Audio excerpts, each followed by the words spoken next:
Bibliomania, por Marisa Midori. Bom dia, professora Marisa Midori. A coleção Bibliofilia lançou 3 títulos, já falamos de um, né? E eu gostaria que a senhora comentasse o segundo volume, então, da coleção. Bom dia, Cláudia. Bom dia, ouvintes da Rádio USP. Sim, nós já apresentamos o primeiro volume da coleção Bibliofilia, o que é um livro do professor João Adolfo Hansen, e agora eu gostaria de apresentar para os nossos ouvintes o segundo volume desta belíssima coleção. Se no primeiro a preocupação era com o livro e a leitura, neste novo volume nós vamos nos voltar para questões relacionadas à cultura dos livros e das bibliotecas. Pelo menos é disso que trata, em linhas gerais, o volume Da Argila à Nuvem, de Ian Sordet. Não por acaso estamos diante de um escrito feito por um bibliotecário. Sordet, ele é formado pela prestigiosa École des Chartes de Paris e hoje ele dirige a Bibliothèque Mazarine, na capital francesa. É preciso lembrar que a Bibliothèque Mazarine foi a primeira biblioteca pública da cidade. Pública, é claro, nos moldes, não é, do antigo regime francês. Digamos, ela era franqueada a um público seleto, não é, de leitores e consultores desta belíssima e importantíssima instituição. Para comentar um pouquinho o conteúdo do livro, eu farei a partir de seu sumário. O primeiro capítulo, ele tem por título Índice, Memória, Elenco, Catálogo, Tabuinhas, Inventário, ou seja, é quando o autor parte justamente da argila para contar a história dos primeiros catálogos de livros lá entre os sumérios, até chegarmos em formas mais elaboradas, não é? Nos ambientes virtuais. No segundo capítulo, a discussão se volta para funções e ambições da ferramenta catalográfica ao gênero bibliográfico, ou seja, os próprios desenvolvimentos da escrita sobre o livro, não é? Num terceiro, uma tipologia renovada pela economia do impresso. Em seguida, materialidade, construção, paginação. Depois, hierarquia dos textos e ordem dos livros. E o último capítulo, desaparecimento, conservação e silêncio dos catálogos. Professora, e qual o impacto das ferramentas de busca, agora na internet, né, na cultura do livro? Bem, é preciso dizer que as tecnologias de informação e comunicação impactaram sobremaneira não apenas a cultura do livro, mas a cultura do impresso e a cultura dos leitores, não é, de modo geral. Mas, no que toca à questão da catalogação, eu diria que essas novas ferramentas, elas têm um impacto muito forte na própria ideia de biblioteca. Hoje são comuns os comentários de que as bibliotecas, quer dizer, o espaço físico já não é tão importante porque podemos consultar os livros pela internet de nossas casas, não é? Ela tem um impacto sobre a própria ideia do bibliotecário, ou seja, o fato de encontrarmos tudo em ferramentas tão poderosas como o Google, isso provoca a ilusão de que o bibliotecário não é mais necessário, o que é uma inverdade, porque, na verdade, quem organiza toda a informação nessa infosfera atordoante, não é? É justamente o bibliotecário, ou seja, ele é mais útil e ele é mais reivindicado do que nunca. E eu acho que isso impactou profundamente a própria formação dos bibliotecários, não é? Veja que, em alguns casos, os próprios cursos de biblioteconomia passaram a ser chamados de cursos de sistemas de informação. Quer dizer, aí o método prevalece sobre a própria cultura do livro, a cultura da catalogação dos livros.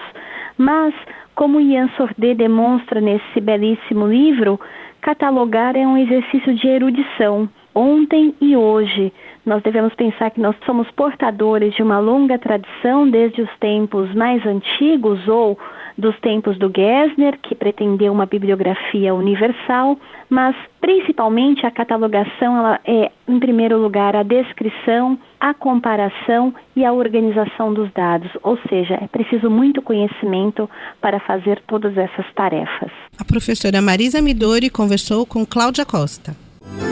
Bibliomania, por Marisa Midori.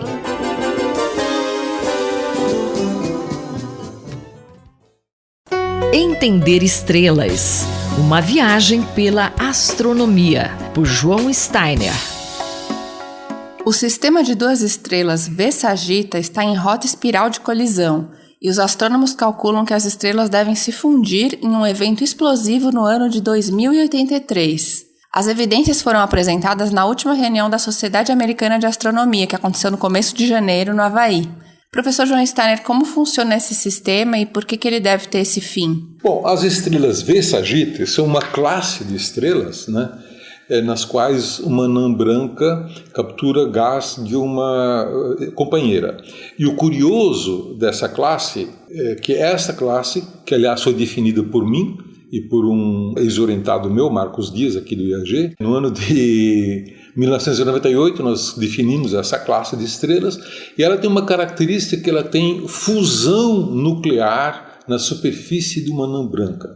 É a única classe onde ocorre geração de energia nuclear que não é no centro da estrela e sim na superfície da estrela. Então nós definimos essa classe e nós passamos a estudar alguns desses objetos, né?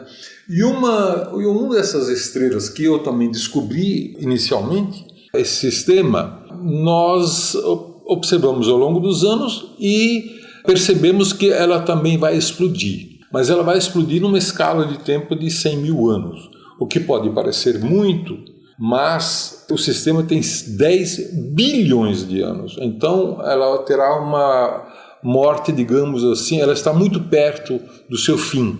E o que vai sobrar quando elas colidirem? Neste caso do sistema que eu publiquei, eu fiz essa previsão que a estrela vai explodir sob forma de uma supernova do tipo 1A. Que é uma supernova? Uma supernova desse tipo de supernova que foi usado para descobrir a energia escura, né? Foi essa ferramenta que foi usada, né? Uma supernova bem específica. Neste caso agora, é da mesma classe, uma estrela da mesma classe, mas a previsão é mais dramática, porque estão falando que a estrela vai explodir no ano de 2083. E quem vai explodir é a própria estrela que nós definimos como a estrela paradigmática da sua classe. E ela definimos dessa maneira por ser a mais brilhante da classe que nós conhecemos no céu. Então eu achei muitíssimo curioso, né, que as crianças que estão nascendo agora provavelmente vão assistir a esse evento. Vai dar para ver aqui da Terra. Não só vai dar para ver aqui da Terra, mas vai ser extremamente brilhante. Vai ser extremamente brilhante. Dependendo, é difícil prever o brilho realmente, porque isso nunca foi observado antes. Nós nunca assistimos duas estrelas normais colidirem. E é claro que a luz, a energia emitida será no óptico, no visível, né? Então será visível a olho nu. E vai saber também como vai estar o céu daqui a 60 anos, né? Pois é. Professor João Steiner, colunista da Rádio USP, conversou comigo, Luísa Caires. Entender estrelas. Uma viagem pela astronomia, por João Steiner. Ciência e Esporte, por Paulo Santiago.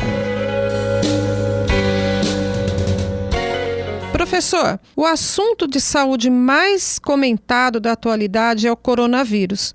Existe alguma relação ou importância deste vírus para o esporte? Olá, ouvintes da Rádio USP. Nessa coluna eu vou falar de um artigo de revisão que tem tudo a ver com o tema então que está na moda, que é o coronavírus, e as possíveis relações aí do exercício em relação aí ao praticante de esporte com possíveis contágios, tá? Não quer dizer que eu vou falar que as pessoas que estão fazendo esporte devam ter cuidado e estão mais predispostas a contrair o coronavírus, até porque estamos com um objeto muito falado agora no momento, né, que é o coronavírus, mas só tem até o momento um caso confirmado no Brasil e não é entre esportistas. Uma das coisas que tem relação é que geralmente atletas de alto nível viajam muito. E as competições, por exemplo, como os Jogos Olímpicos, provavelmente não devam ser interrompidas por causa desses tipos de manifestações de doenças ou de tipos de epidemias, né? Outro fator importante é um artigo de revisão já bem antigo, de 2002, mas que é muito importante, publicado na Revista Brasileira de Medicina do Esporte, entre julho e agosto de 2002, Os autores fizeram uma revisão mostrando que o exercício, quando praticado de forma moderada e de forma regular, então os atletas que fazem treinos para suas modalidades de forma moderada e regular, eles têm até uma melhora nas respostas do sistema imune. Então, possivelmente,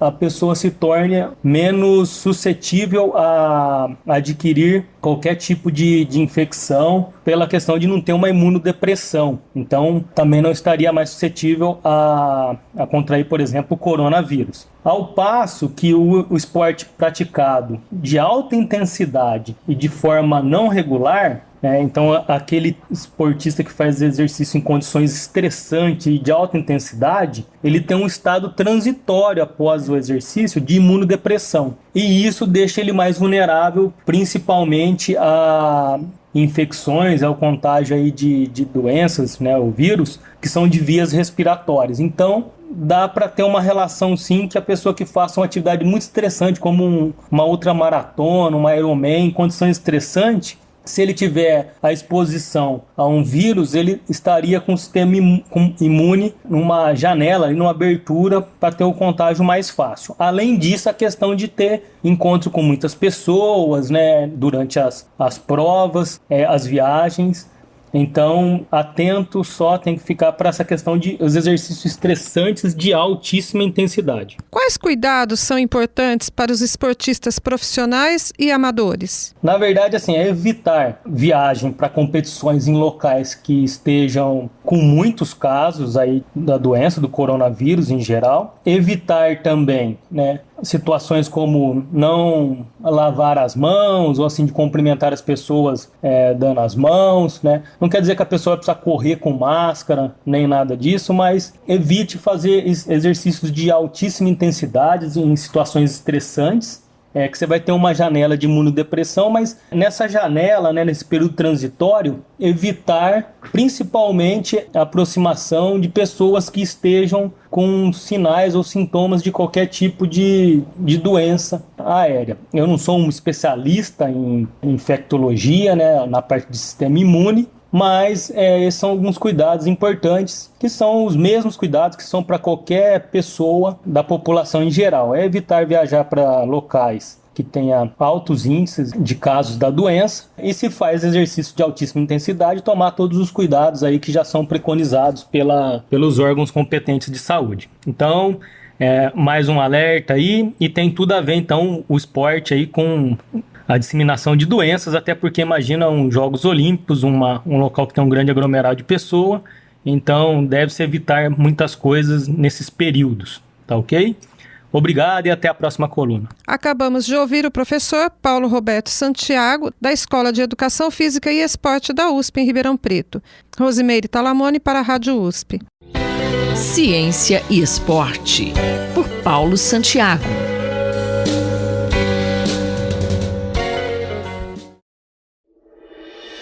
Conflito e Diálogo, por Marília Fiorilo.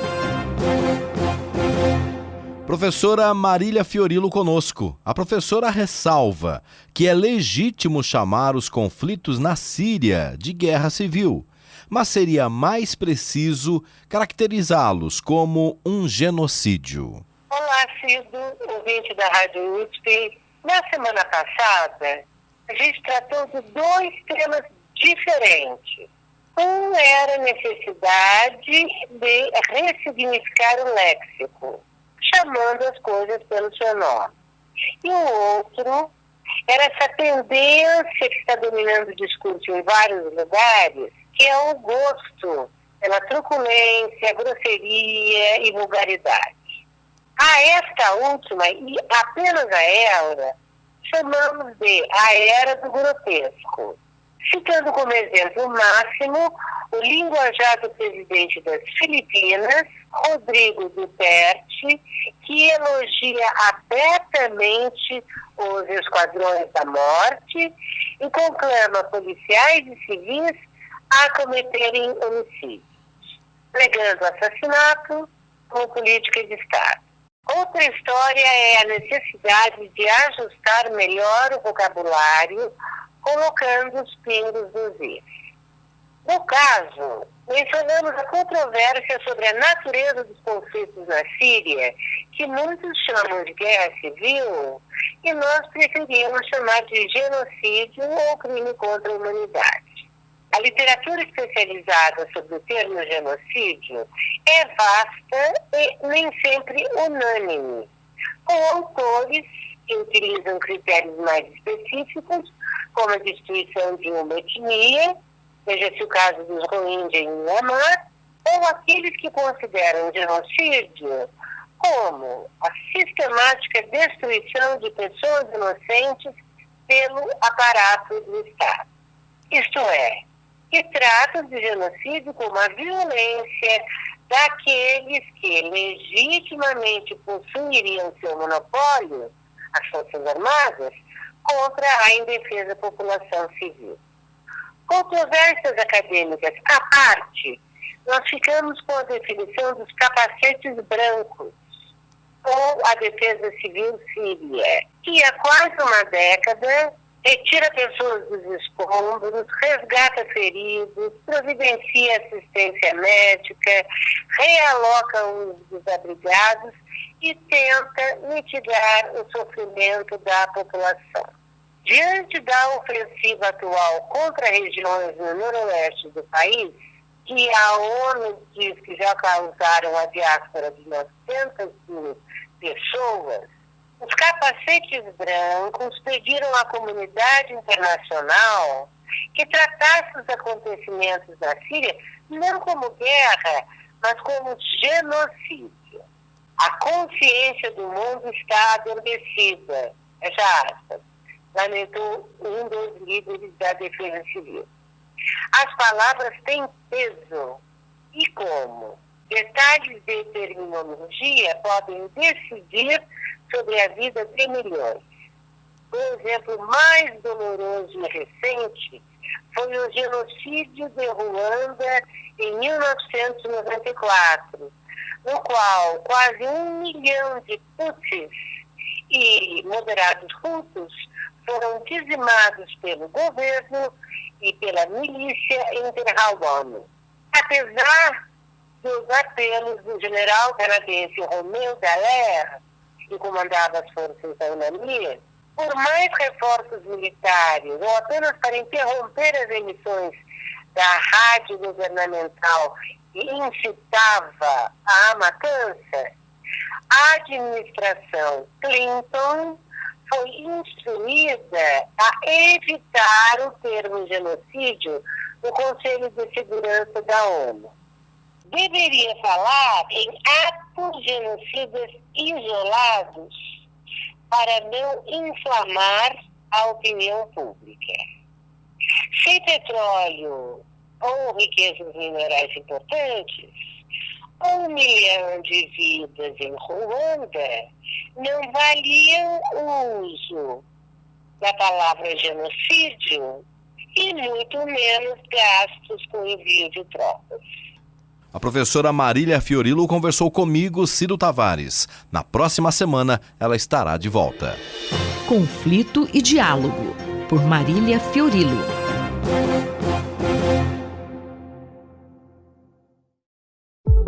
Educação e Direitos, com a professora Eunice Prudente. Professora Eunice, qual o tema da coluna hoje?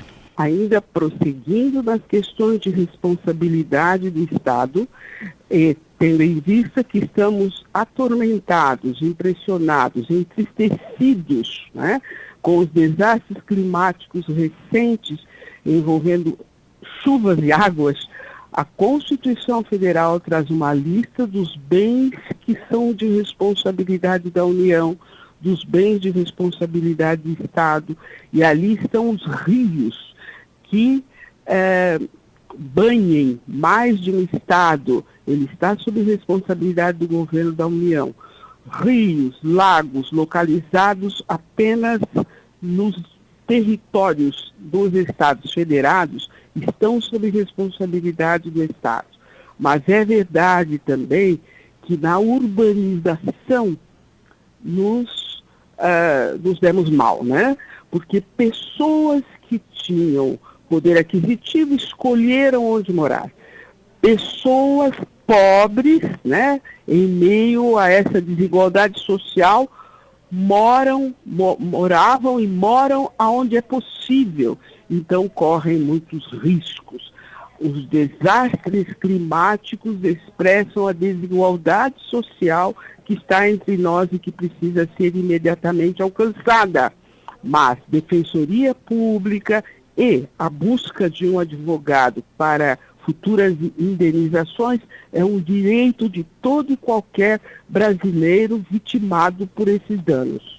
Agora, professora, em relação ao Pacto Federativo, qual é a responsabilidade do Estado, do município e da União em caso de acidentes? Nós voltamos aí, prezada, à questão da responsabilidade aí objetiva, porque não só os governos são responsáveis, mas os seus inúmeros e diversos contratados, concessionárias em geral, respondem, né, por danos que são causados. Nós temos várias empresas aí, fornecedoras da água potável, de energia elétrica, de transportes, mas vejam, no caso de dúvida, deve-se ir ao contratante. Continua a responsabilidade com quem contratou. O governo do Estado, o governo da União e muitas vezes o governo do município, porque observamos e vimos aí